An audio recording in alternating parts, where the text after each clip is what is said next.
नमस्कार सकाळर बड़ खबर सकाळर लाटेस्ट अपडेट ओडिशा रे सबु किछि रो मूल्य गोटे दिन रे एपट सेपट हो गला।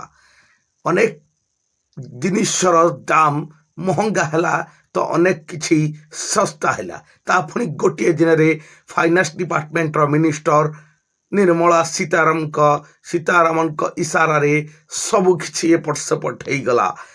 सकाळ पाइला बेलक ओडिशा रे लोक ताबदा हो गले ए सबु सकाळर न्यूज सुनी सारिबा परे।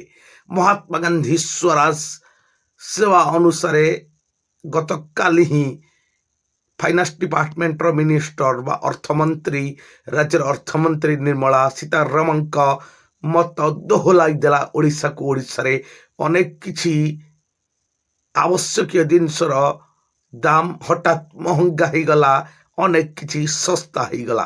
तेबे चलंतु जानिबा से सबुर विस्तृत सूचना। निशा द्रव्य जहाँ भी बजार बिक्री होची ताहार रेट मध्य बढ़ी। जदि देखिबा कमी बहुत सामग्री आवश्यक सामग्री रेट मध्य कमी जहाँ फाइनेंस डिपार्टमेंट रो मिनिस्टर घोषणा करथिले।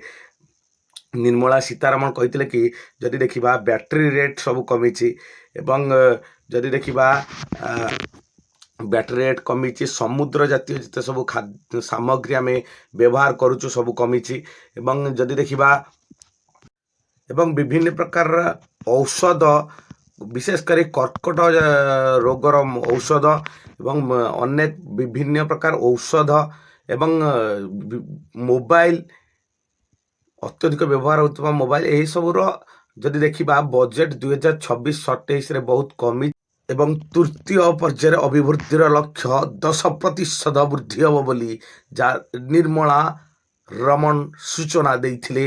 सकाळर बड़ खबर सकाळर लाटेस्ट अपडेट।